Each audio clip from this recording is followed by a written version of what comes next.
Welcome to Purposely Catholic. This program is a critical part of how we assist parents with children in living up to their call to be the primary catechists and teachers of the faith in their homes. Over the course of our time together, we'll hear from Father Len McMillan as we discuss matters of the faith central to every Catholic family. Thank you for joining us. Hello, my name is Father Len McMillan, the pastor of St. Pius here in Coeur d'Alene, and this is our Purposely Catholic. And today we're discussing the fourth commandment, and we have a guest, Teresa Sanchez, who's recently married, just like ours, is that right? December 17th, so a couple weeks. So what is that? A month almost, actually, right? A month on Tuesday. Going okay? Do you want me to talk to Mr. Sanchez? His name is Dupre. I'm a widow, so my maiden name, or my husband's name, my first husband was Sanchez. So. Oh, yeah. Okay. Yeah. Well, welcome. I'm glad Thank you could come here, and we're going to talk about the fourth commandment. But before we do that, just want to have a running start at this, back to the 10 Commandments, that after they ate the Passover, they're set free. They make it, the Hebrews make it to the Mount Sinai, and Moses receives the 10 Commandments. But before that, Sinai, there's all this on the top of the mountain. When God comes down to speak, there's all this fire and smoke, and the whole mountain shakes. And God says, on the third day, everybody's supposed to come up and they're going to talk to God. But just the voice of God is so powerful, it scares them. And they basically say, don't talk to us, don't talk to us. God is so completely different that it frightens them. So, interesting. So with Christmas coming, God takes on human flesh in Christ, not to scare us, but to teach us.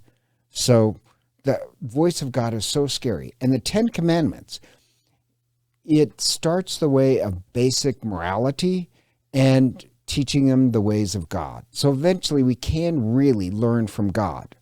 And remember, if you eat the Lamb of God, the Passover, you're obligated to the morality of the 10 Commandments. If you eat the bread and drink the wine, you can't do these things because, covenant, right? Right. Yeah. Don't do these things because love never does these things.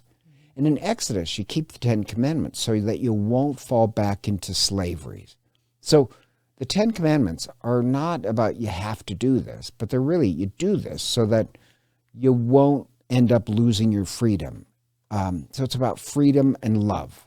And so remember in the 10 Commandments, 3 are about God and 7 is how you treat other people. And how you treat other people shows your love of God.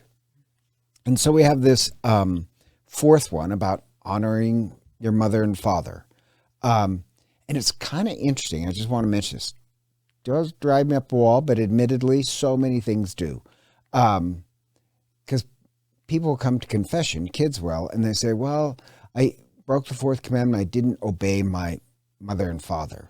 Well, technically, the commandment is not obey. And I do like this one. You must honor your father and mother, and it's the only one that follows with, and your days will be long. So it's actually not about obeying. It's about respect and honor. And I have this friend, one of my close friends. When she was in high school, her family was so poor, the kids had to get part-time jobs just to help pay like the electric bill and the food and all that other stuff. Now, she's my age and her parents are elderly. All the kids are quite successful. But she looks back and she says, my great honor was I got to help my parents because I love them. I got to help feed my brothers and sisters. So in one sense, like that's a great example of honoring your mother and father. To dumb it down to just obeying, slavishly obeying, I think dishonors God. Now, later I do like in the Bible flesh out that parents should also show dignity to their children. That'll be mentioned. But it's not obey. Because what if, like I said to kids, well, what if your parents are wrong about something? So obeying something that's wrong does not honor your parents. It's so funny because today we were learning about Martin Luther King Jr. and we talked, the students and I talked about that, that's a law. That was a law at the time, but just because it's a law, do you have to obey it? Is it morally correct to obey a law that is bad or immoral? And we had that whole conversation. So, I mean, Wow. It comes down to society too. Yeah, and think about it. You disobey or you obey immoral law, you are hurting God. Remember, how you show respect to God is by loving, honor other people. Others. You do something that hurts other people, even if it's legal, it still dishonors God. So it's honor, it's respect. And there's this story called Mansfield Park by Jane Austen, and it's this Austen novel. And in it, the father forces the girls to be obedient. That's what he forces.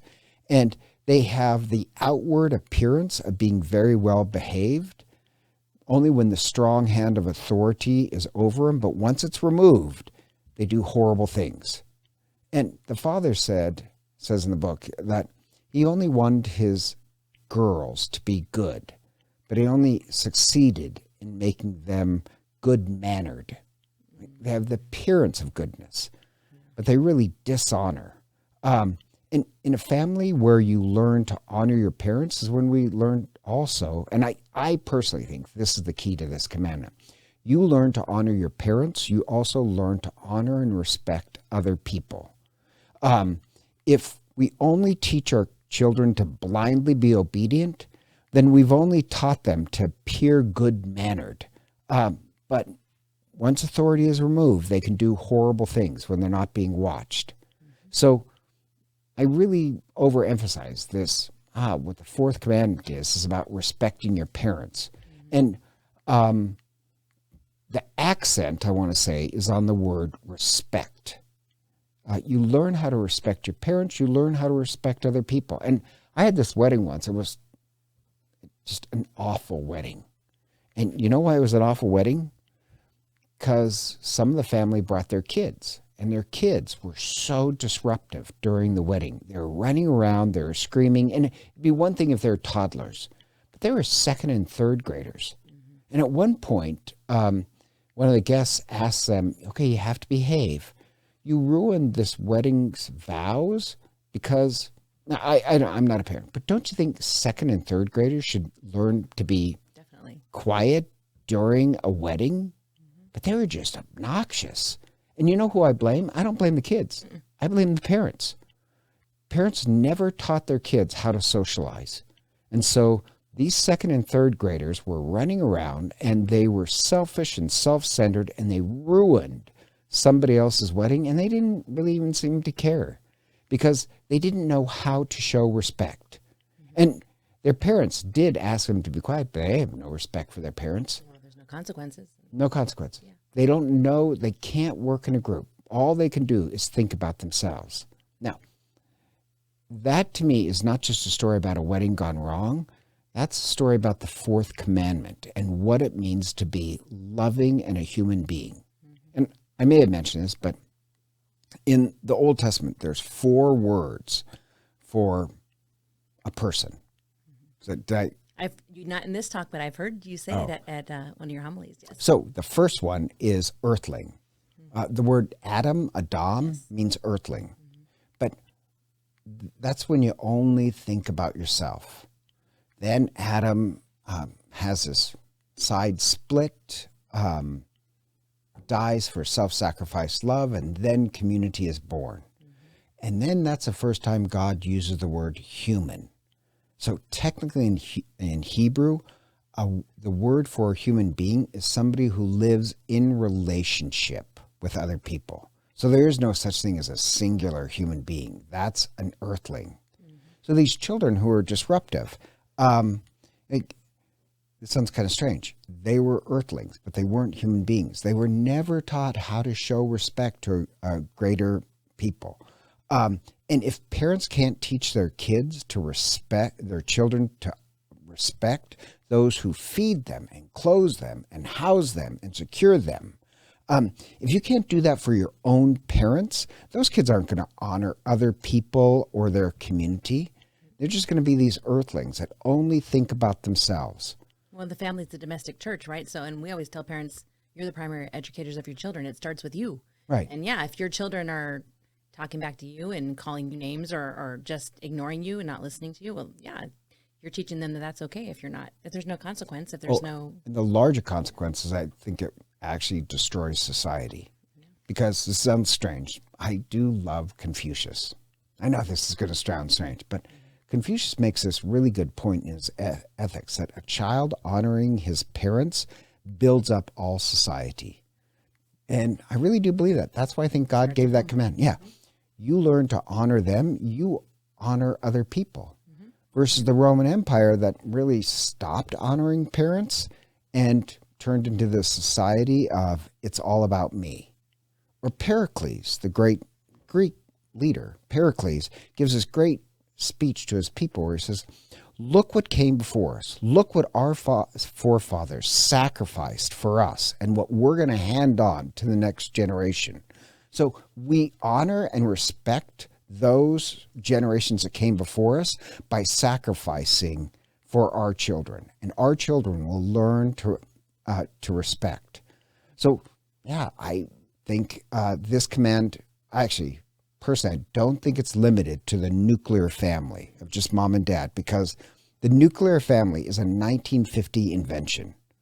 The ancient Israelites, the family would include cousins and grandparents and second cousins. Like, they're all connected. They lived in huge families. Nobody just lived in a tiny little Just family. mom, dad, and kids. Yeah. Right. So the accent, I think, is on respect. So I really think the opposite of this commandment is when people say, and this sounds kind of strange, when people say, I won't respect you until you earn it.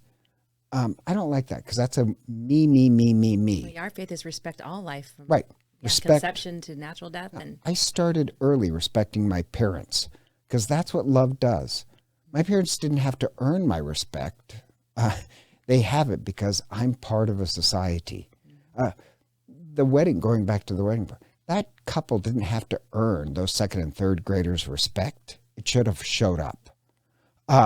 So I think society is built by first a family that, we respect other people and we respect our parents. And I also kind of think, and this sounds kind of strange, I don't have kids, so, but I think parents have to teach their kids when they get older how to disagree and still respect their parents. yes. I think a child should be allowed to disagree with their parents, but it has to do it in a way that's honorable and respectful, because for the rest of their life, they're going to find people that they disagree with. Well, a good example of that, we learned about St. Lucy recently, because she's the saint of light, Sweden saint, and her mother wanted Well, she's to not marry. Swedish, but Well, she was popular Italian. in Sweden. She was Italian, but she became their patron saint in Sweden because of, we talked about winter solstice and all that. But the point is, her mother wanted her to marry, this man, and she didn't want to. She had given herself to Christ already, and without being disrespectful, she did let her mother know, Mom, I don't know what her words were, but I promised myself to Christ already, and it did take time for her to bring her mom around, but she did. So or San Martin de Porres, my favorite saint. oh, he's amazing, yeah. They were very poor, but he would always find other kids that were people that were more poor and then give the food to them, and his mother would be furious with him. But he always respected his mother, even though he was right. So I think it starts at home, that you can respect and disagree at the same time.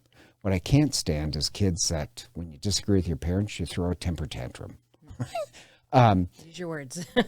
There is another line in the Bible that it's in Numbers, where it says, and we don't want to mention this to kids, the line is, stone disobedient children.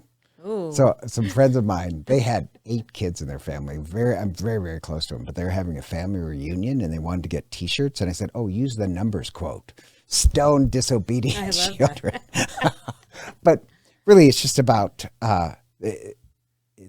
that's an over-exaggeration, but society is built upon respect.